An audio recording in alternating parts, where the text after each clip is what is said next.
I hadn't been. That's the honest answer. My bag was on the seat because I'd put it there without thinking, the way you do when a train is mostly empty and you have things to set down. But when she stopped in the aisle and looked at the bag, and then looked at me with that expression, half amused, half genuinely asking, the honest answer was suddenly not the one I wanted to give. She said, "Were you saving that for me?" I moved the bag. I said, "Yes." That was the first lie I told her. It lasted approximately 4 seconds before she sat down, and it has been the subject of the most enjoyable argument I have ever had on an ongoing basis ever since. My name is Elliot Shaw. I'm 34. I write technical documentation for software companies, which means I spend my days making complicated things comprehensible to people who have better things to do than understand them.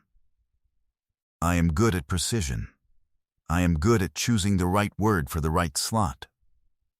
I am not always good at saying the true thing in the moment it needs to be said, which is its own kind of imprecision, and which I have been working on. I take the northbound commuter train every weekday morning. I have taken it for 3 years. I sit in the third car, left side, third row from the front. This is not a quirk. This is a system.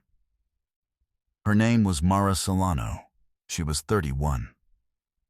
She was a landscape architect. She designed the spaces between buildings, which she once described as convincing cities to breathe. She had the kind of energy that was very still on the outside and very busy underneath, the way a river looks calm from a bridge until you understand the current. She had a worn leather portfolio she carried everywhere, always slightly too full, always threatening to open at an inopportune moment. She had a habit of noticing things most people filtered out. The angle of light through a train window, a weed growing in the joint between a platform and a wall, the way pigeons organized themselves on a ledge. She had a laugh that was sudden and full, and then gone, like a window opened briefly on a warm room. She had been taking the same train for 2 months before she spoke to me. I know this because I had noticed her for 2 months before she spoke to me. I had categorized her the way you categorize someone you see regularly in a public space: present, noted, filed. I had not done anything with the file. The seat. A Tuesday in March. The train was quieter than usual, a gap between the early rush and the later one. She came down the aisle with the leather portfolio and a coffee, and the expression of someone looking for an acceptable seat and finding several of them acceptable, but none of them quite right. She stopped at my row. The bag was on the seat. She looked at it. She looked at me. "Were you saving that for me?" In the moment between her question and my answer, I thought, she is asking in a way that already knows the answer is no. And she is asking anyway, which means she is either very confident or a little brave, or both. And either way, she is already more interesting than 2 months of observing her from 3 rows away had fully communicated. I moved the bag. I said, "Yes." She sat down. She settled the portfolio against her knees and the coffee in her other hand, and she looked at me sidelong and said, "I've seen you on this train for 2 months. You sit in the same seat every day." I said, "It's a good seat." She said, "It faces forward. You can see where you're going." I said, "That's the point, yes." She said, "I always sit backward. I like to see where I've been." This was, I would later understand, an extremely accurate description of how Mara Solano moved through the world. It was also, in the moment, the most interesting thing anyone had said to me on a commuter train in 3 years. I said, "Doesn't that make you feel like the world is running away from you?" She said, "Doesn't facing forward make you feel like you're always chasing?" I looked at her. She was looking at the window, at the platform receding behind us, and she had the slightly satisfied expression of someone who has just made a good point and knows it and is not going to oversell it. I said, I don't know your name. She said, Mara. She said, I know yours. You wrote it on your cup once and left it on the seat rack, and I read it before you picked it up. Elliot, with 2 L's. I said, you've been cataloging me. She said, I notice things. It's not the same. I said, it's a little the same. She smiled, the sudden, full one, briefly present. She said, maybe a little. That was the conversation. 40 minutes north to the city. We talked about landscape and documentation and the gap between what a thing is supposed to mean and what it actually communicates to the person receiving it, which was, I realized later, what both of our jobs were about. She got off 2 stops before me. She said, same time tomorrow. It wasn't a question. I said, I'll be in the same seat. She said, I'll be facing backward. She was. The next 6 weeks were the most interesting commute of my working life, which is perhaps not the highest bar I could have set, but the claim stands. She brought coffee sometimes, 2 cups, 1 for me, no discussion of what I took in it because she had, apparently. Noticed, I brought her a pencil once because I had watched her search her portfolio for 7 minutes looking for one. She accepted it without making a production of it, which I found more meaningful than thanks would have been. She told me about a project she was working on, a rooftop garden for a hospital, a space for people who were in between things, not sick enough for the ward and not well enough to go home. She said, I want it to feel like permission, like the world is telling them they're allowed to rest.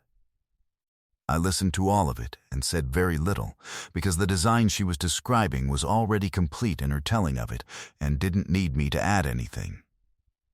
She asked about my work with genuine curiosity, which was unusual. Most people, when they understand what technical documentation is, find it interesting for 30 seconds and then find something else to discuss.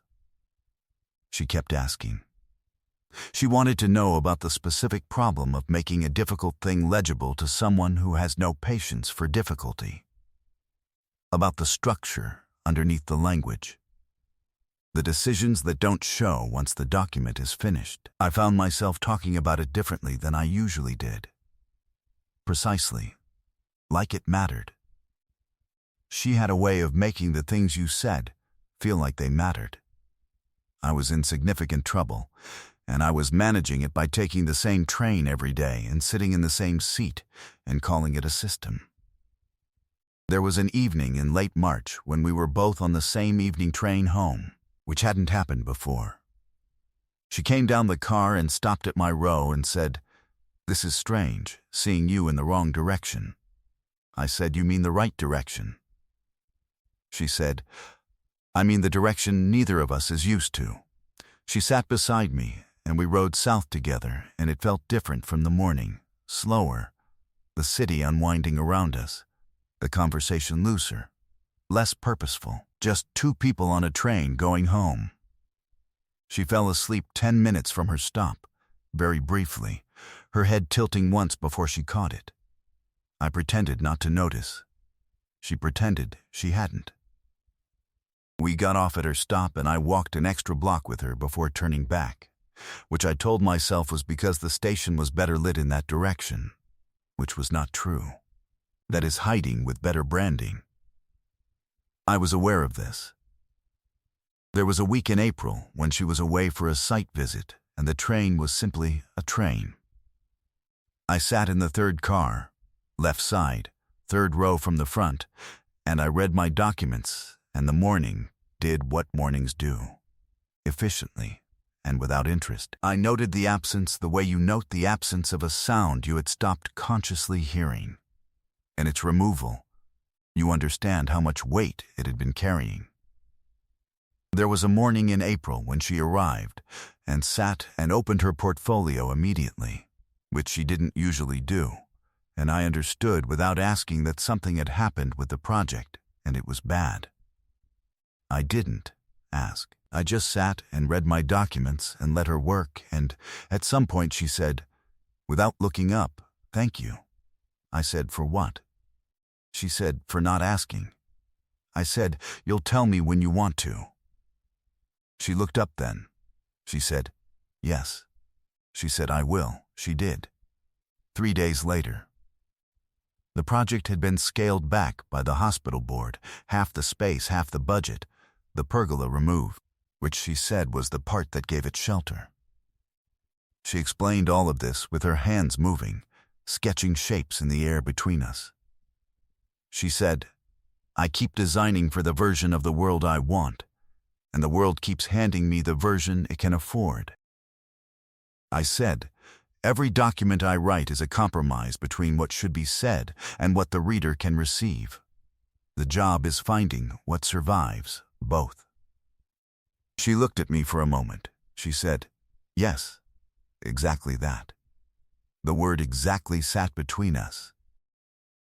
It sat the way words sit when two people have been talking around something for weeks, and one syllable suddenly says it more clearly than all the words that came before. She looked at the window. Outside, the city was waking up, the light coming through buildings in long slices. She held my gaze for 1 second longer than felt safe. Then she looked away. She went back to the portfolio. I went back to my documents. The train moved north, and neither of us said anything else about it, and both of us knew that we would have to. Eventually, I have good instincts about structure and very average instincts about timing. I kept waiting for the right moment, the way you wait for a paragraph to find its natural ending. The paragraph was not finding it on its own. She found it for us. It was a Thursday in May.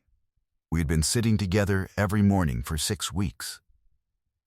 The train that morning smelled like rain because it had been raining since 4 a.m. And the windows were fogged at the edges, and the city outside looked soft and unresolved. She had arrived with wet hair and a damp jacket, and had sat down and looked out the window for a long time without opening the portfolio. I said, "How's the pergola situation?" She said, "Still missing. But I have a plan." I said, "You always have a plan."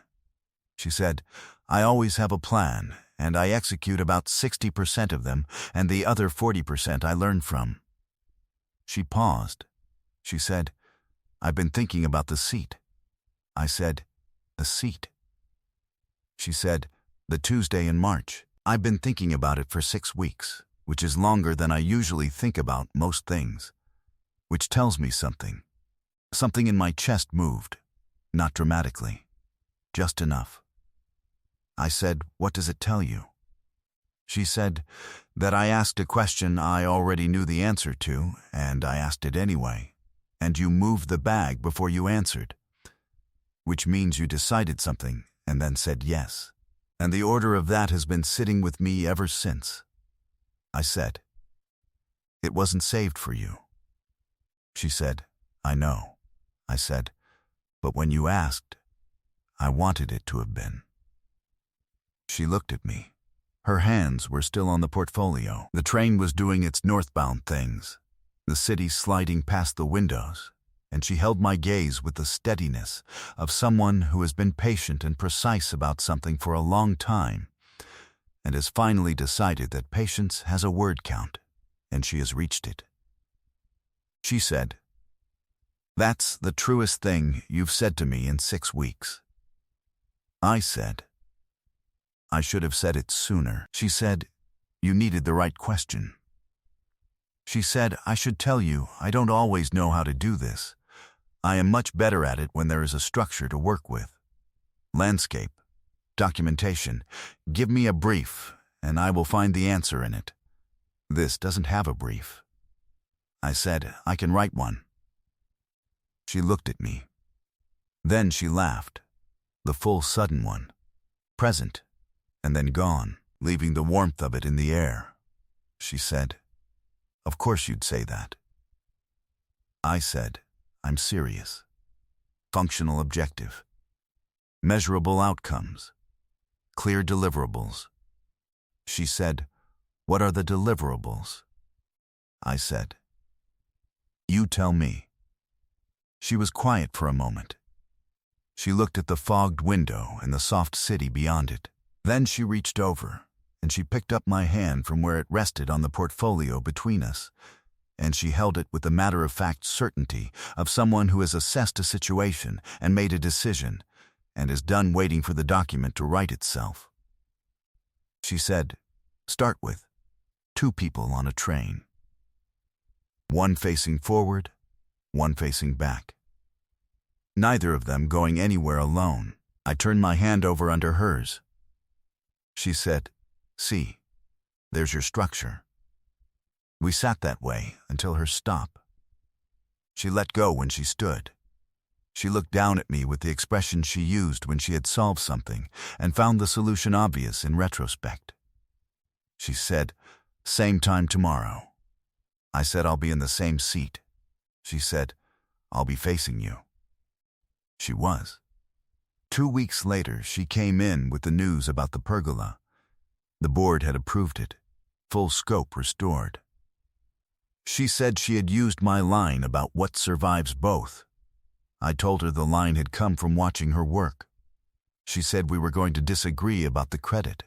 I said, "Document it." She said, "I am." She pulled out a small notebook from the portfolio, not a sketchbook, a writing notebook, plain paper, and she showed me the first page. At the top she had written, in her precise architect's hand, the date of the Tuesday in March. And underneath it, in quotation marks, "Were you saving that for me?" It was the founding document. She had started it the day after the seat. I sat with that for a moment. She watched me sit with it, which was the Mara Solano version of patience, present, attentive, not filling the silence. I said, "You were more certain than I was." She said, "I was more honest with myself than you." "Those are different things." I said, "I was getting there." She said, "I know. That's in the document too." She flipped to a page in April, near the beginning of a column of small observations written in her architect's hand, pencil. 7 minutes, accepted without comment. Below it, "Does not fill silences. Knows when a thing is finished and doesn't add to it." She said, "I have been building a case for 6 weeks." She said, "I'm thorough." I said, "I'm aware of that." She said, "The pergola was a metaphor. The version of the world you want, and what survives both.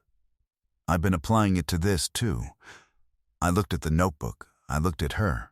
I said, "What survives both?" She said, "This."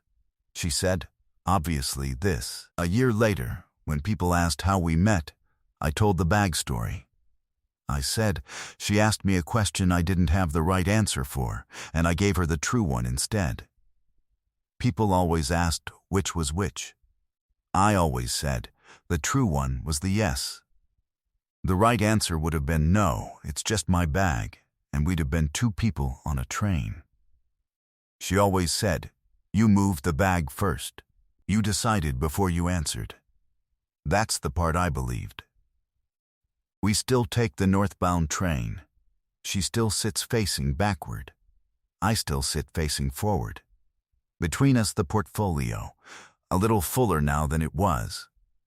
Some mornings we talk the whole way. Some mornings we read and the silence does the work. Both versions are true. Both have structure. Nothing had needed to be complicated. It had only needed one brave, sideways question in an aisle on a quiet Tuesday in March, and someone willing to move the bag before he answered. What would you have done if a stranger asked whether you were saving a seat you weren't saving?